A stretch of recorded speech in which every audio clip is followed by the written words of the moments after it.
There are new questions about the health of North Korean leader Kim Jong Un after his absence from Army Day celebrations in North Korea on Saturday.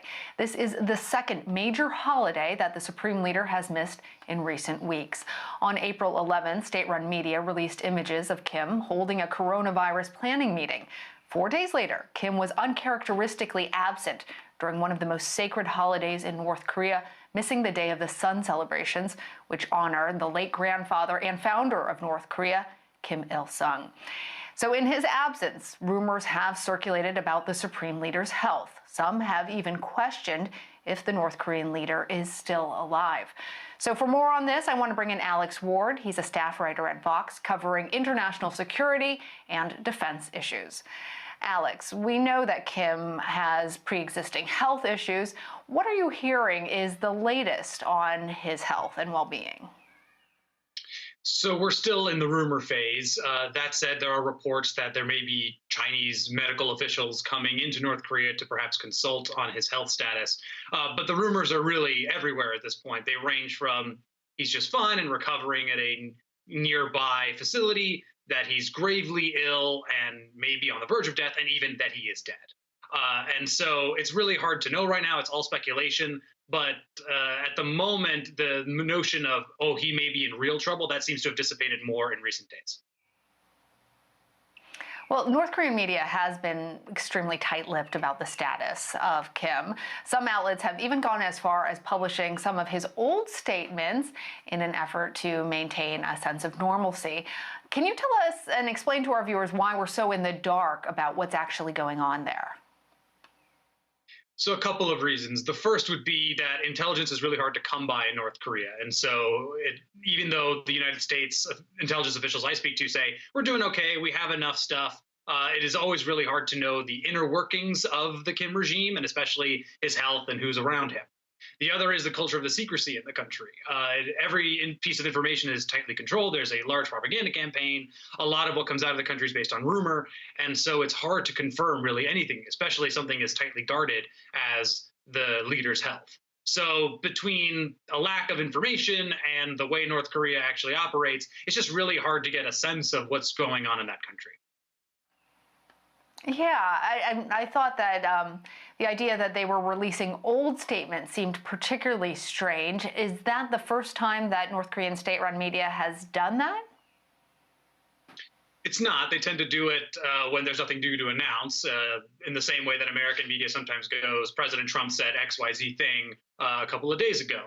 What's interesting now is, though, that since we have not seen images of Kim at the Army parade on Saturday, and especially at the ceremony for his grandfather on the 15th, and a massive holiday for North Korea, it is led to speculation that he is not around, of course.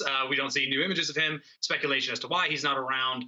And so it seems like there's a filler happening, that as state-run media sort of scrambles on what to say and what to do, they obviously can't say what's going on with Kim, which is what fuels speculation, but they're just trying to kind of fill in information at the time. And this obviously isn't the first time that Kim has disappeared from the public view. But there's something actually that's a bit different about this. Can you explain that to our viewers? What's really different is how he's missing these major holidays. Again, the fact that he is not around for the biggest celebration for his grandfather, Day of the Sun, for this army situation, and of course that we know that he's just in general bad health. So that's what makes this a bit different. And in terms of just him. Now, why are we sort of all speculating so wildly? Well, part of it is because we don't know what comes next. Who would take charge if Kim Jong Un were to be incapacitated or, in fact, dead? Would it be his sister, Kim Yo-jong, who he has given immense power, and she herself has put out statements under her own name, and, of course, met with officials, including South Korean President Moon Jae-in? It could be a brother. It could be who had been passed on before. It could be a military general. The scenarios of the United States are actually quite troubling, because if Kim is alive, then things kind of continue as normal. If it's a new leader, there could be some internal tensions as to how that person consolidates power. And if he's dead, you could see a power struggle, one that we haven't really ever seen in North Korea. And especially, as experts tell me, if the military were to take over, that could prove quite dangerous to the United States, especially since troops in North Korea tend to be a bit more antagonistic towards the United States. And this obviously isn't the first time either that when there has been a problem with a leader's health in North Korea, that it's been kept private from the rest of the world. When Kim Jong Un's father died, it was 2 days before we learned about it at all. And at that point, it wasn't even clear that Kim Jong Un would be the successor necessarily. So, can you tell us a little bit more about what those different lines of succession could potentially mean? We know how well he gets along with his sister. We know that he doesn't get along particularly well with his brother. But also the idea that the military could come in, which you started to mention. Give us a little bit more of that context and what it could mean for our viewers. Sure. So if you like the way U.S.-North Korea relations are going with these showpiece events, summits between Trump and Kim, you want Kim to still be the leader. That would effectively continue our policy under Trump. If Trump were to, of course, lose to Biden, that could change. Biden has said he would not meet with Kim, but if Trump were to win, one could see that policy continuing, even though Kim continues to make weapons. If he were to be incapacitated, which is something no one's really planned for, that Kim is still sort of around, but people are struggling for power.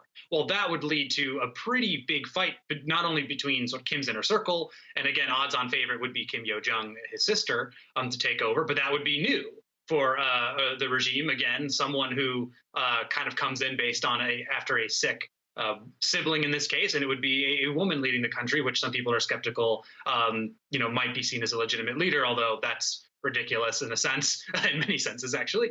And of course, Kim Yo-jong, whoever may be, who would come in, would have to start to try to consolidate power. I mean, dictators have politics too. Trying to get a lot of people in the party in line, getting the military to follow the rule, that's all difficult. And then if the military were to take over, and they can because they have a lot of influence and power, almost any image of Kim Jong Un, especially when he's doing missile tests, you see with generals around clapping and celebrating. They have to show legitimacy to the people. They also like using military tools and tend to be more antagonistic towards the United States. And so some people worry that they could launch an ICBM, an intercontinental ballistic missile, even further than North Korea already has, perhaps closer to the United States. And at that point, it'd be really hard for Trump or Biden or really any American leader to ignore the North Korean threat, and we'd be in a much worse situation than we are now.